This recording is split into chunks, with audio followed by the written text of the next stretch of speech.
This video incorporates the presentation offered by International Society representatives in their travels to state organizations in 2018. It is posted by request of members. Often, when considering challenges in DKG, I like to think about our founder and wonder, what would Annie Webb Blanton do? So I invite you to close your eyes for a moment and picture life in the early 1900s for women teachers. Their dress, well, the picture on the left suggests the norm. Their ability to communicate. Saying they were confined to snail mail is an understatement. The restrictions placed upon them regarding marriage, appearing in public, and forming professional associations. Restrictions is the key word. In 2018, we may find it difficult to fathom the limited range of possibilities that existed when Blanton founded the Delta Kappa Gamma Society. So instead, let's consider the possibilities that exist now in 2018 and what Blanton might have thought and done if alive today. This is a story of possibilities. In 2018, changes and possibilities are all around us. We've been talking about simplifying for about a year now, and this quotation from Hans Hofmann is clearly meant to help us. The ability to simplify means to eliminate the unnecessary so that the necessary may speak. Today, let's talk about some of the areas of change that are being proposed for our society and some that are already taking place. At this time, the main changes are proposals for the International Constitution and Standing Rules, which will be considered in July at our convention. We have to remember that we are the society. How we talk about DKG and the stories we share about our DKG experiences are defining us. We all have a story of how and when we were invited to join. With new stories together, we can affect the future of our society. We can resist change, embrace it, or step up and lead the change. One of my all-time favorite stories is that of the Wizard of Oz. Perhaps Dorothy's search for home and her friends' searches have some lessons for DKG. The Cowardly Lion was seeking courage. We need courage now as a society.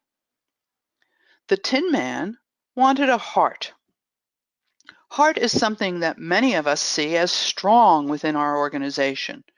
Unfortunately, however, some members and non-members are not sensing the heart, the caring, the support that DKG has to offer. We can do better. The Scarecrow in The Wizard of Oz wanted a brain. Certainly DKG has an abundance of brain power. Together, we can think through challenges and solve problems. The yellow brick road for DKG, the road to change, if you will have many curves and turns. Let's bring those characteristics with us as we face the demons of DKG rather than those of Oz. Bring your heart, your courage, and your best thinking as we move forward and create a bright future for our society. I have several stories of DKG to share with you. The first is simplify, again, a word you've been hearing frequently. Consider that the U.S. Constitution is 16 pages long, and our DKG Constitution is 42 pages.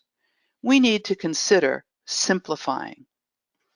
4 years ago, when last we considered constitutional changes, there were 19 proposals. This time, we have had 175 proposals, winnowed to 122. We can rely on our Constitution Committee to guide us through the process. We have been told that many members feel boxed in and discouraged by all the rules that make DKG life complex and hard to navigate. In fact, One of the least favorite components of DKG for many members involves the rules at all the levels of the society. We have all seen eyes glaze over at the mention of bylaws, standing rules, and the Constitution. Is the complexity of life in DKG discouraging for those who might otherwise be willing to step up to leadership roles? We all have to have courage to face the monster known as they, as in, they make all these restrictive rules. They say we can or can't do this. Realizing that the they is actually we, and that we are the ones who craft the documents and who make all the rules, members can take responsibility for making DKG life a bit easier and therefore more attractive to current and potential members. Imagine if the time currently spent struggling over rules and amendments at meetings could be put to use instead for professional and personal growth. Many proposals have been put forth to make it simpler to focus on the mission of DKG by creating more agile structures, such as those for membership, dues collection, training, conferences, voting, etc. We want to make it simpler to be an active, involved member by broadening membership parameters, providing leeway for chapters and state organizations, and making it easier to pay and process dues. We want to make it simpler to fulfill a leadership role by broadening options for leadership training, by looking again at when, where, and how, by reconsidering nominations and voting processes, and by simplifying the tasks for treasurers. And certainly we want to make it simpler to respond to change as an organization by providing the opportunity to modify the Constitution every 2 years and eliminating shalls for mays to allow piloting and experimentation for growth. Many chapters have already made changes to simplify the work of their chapter. Has your chapter simplified rules or structures in some way? Virtually everyone would agree that the power of DKG comes from and lies within its members, their broad experiences, areas of expertise, personalities, and skills. Members are indeed the key human resource for our DKG society, and an individual's ability to network and learn is directly linked to the breadth of the members around her. Simply put, the fewer members, the fewer opportunities for experiencing the genuine spiritual fellowship that makes DKG special. In the practical sense, however, the number of members is important because it drives funding, which in turn drives programming, which in turn then drives membership. In other words, more members create more funds with which we can develop better programming that will both hold and attract members. This is a powerful cycle upon which society life and growth depend. Although some see membership in DKG as a reward, founder Annie Webb Blanton was clear in purpose too, to honor women who have given or who evidence a potential for distinctive service in any field of education. That is, membership is not only to honor or reward those who have given distinctive service, but also for those who show the potential for distinctive service. In light of this idea, several proposals seek to extend membership categories to include college students, undergraduate and graduate, who are studying education, former educators who subscribe to and would support the purposes of DKG, emerita educators whose considerable service to the society earns them ongoing membership without dues, and there are also proposals to expand the parameters for reserve membership. Shakespeare once said, "What's in a name? A rose by any other name would smell as sweet." Although it may be true that a name does not change the core nature of that which is named, most would agree that a name is important and can impact how others perceive you. Consider, for example, how much time and deliberation new parents give to naming an infant, or new pet owners give to naming their fur babies. When Annie Webb Blanton founded Delta Kappa Gamma, she chose a name that would be acceptable in a time when women were not allowed to organize in professional groups. In essence, she shielded the society by using a name that sounded like a sorority, a type of organization that was permitted in 1929. However, 80 plus years later, in 2018, some would argue that our name confuses others who assume that DKG is a sorority rather than a professional society of women educators. To resolve this identity crisis and help the society move from perception as a sorority to that of a professional organization, at least one proposed amendment suggests changing the name of DKG. Whether one agrees or disagrees with the specific name that is suggested, Women Educators International, the impulse behind the proposal needs consideration. To what extent does our name reflect who we are as a society? What are the philosophical and practical implications of a name change? Aligned with the issue of our name leading to perception as a sorority is our use of terminology, such as initiation. One amendment seeks to change the word initiate to induct, a broader term that indicates bringing an individual into a group. The change in this wording in no way would change the ability of chapters to hold a ceremony to bring in members. It would simply remove a word with sorority connotations.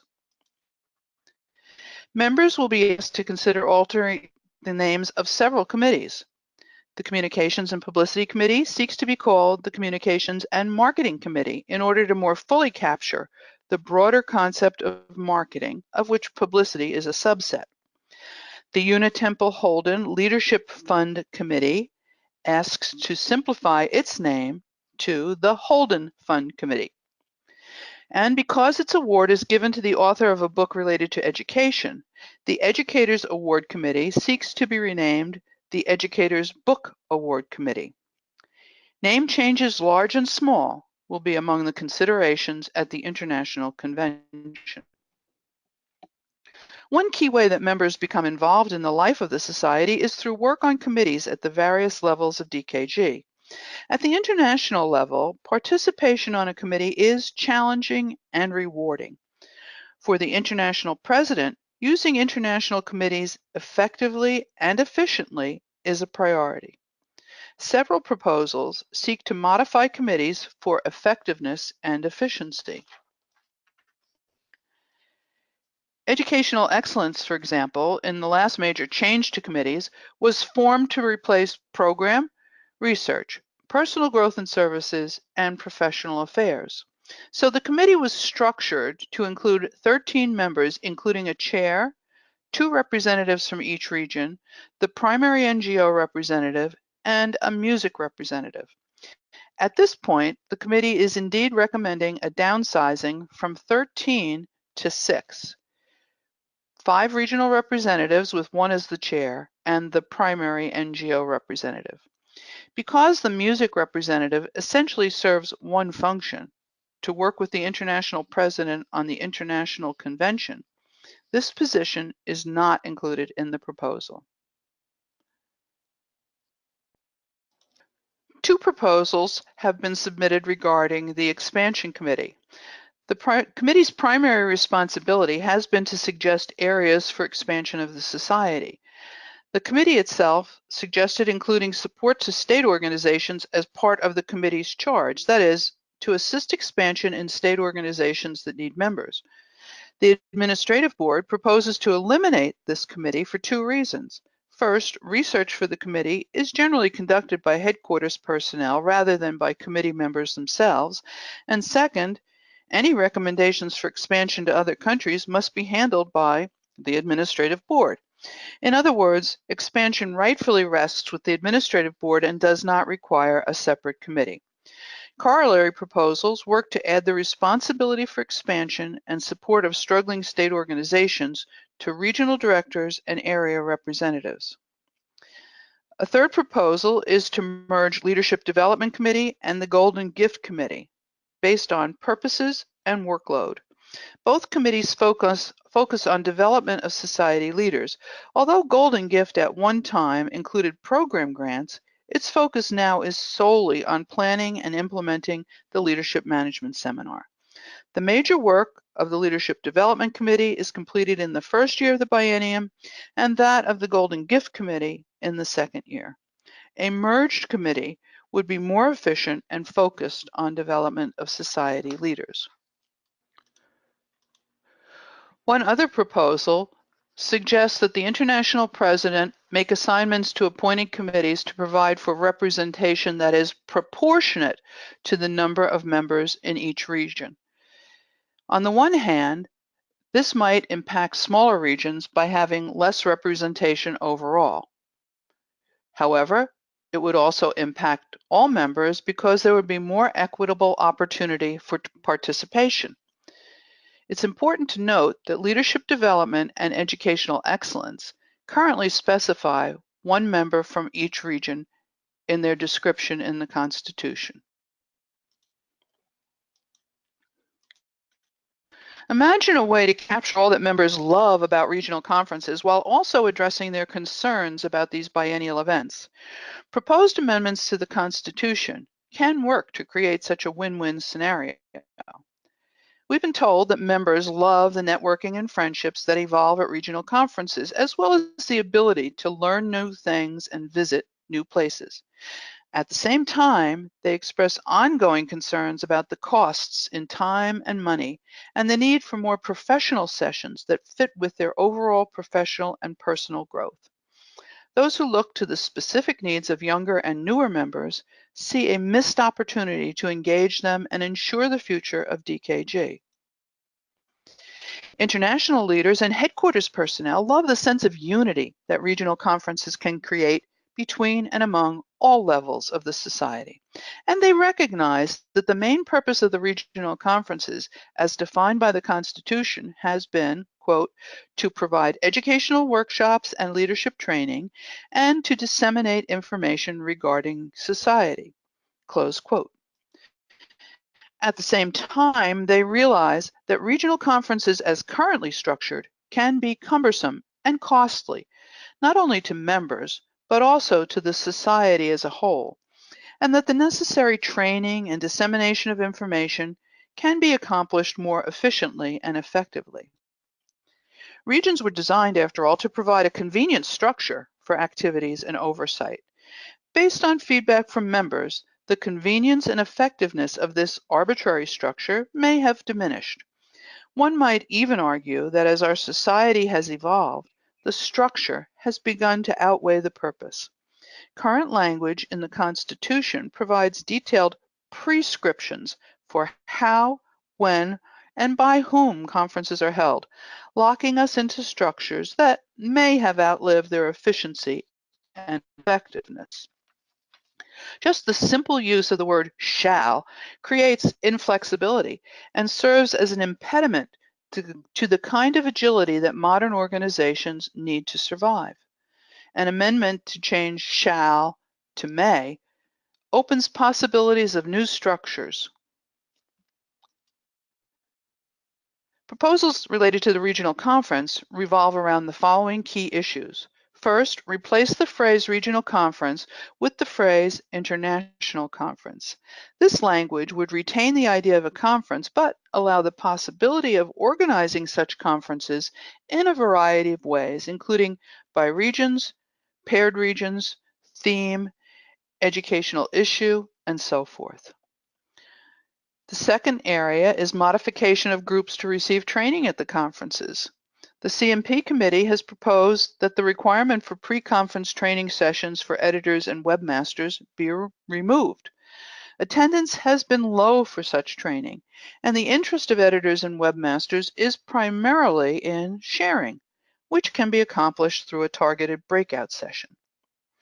The committee envisions training videos and online sessions as a stronger way to help editors and webmasters, particularly because the International Committee members don't necessarily have the requisite skills in both areas.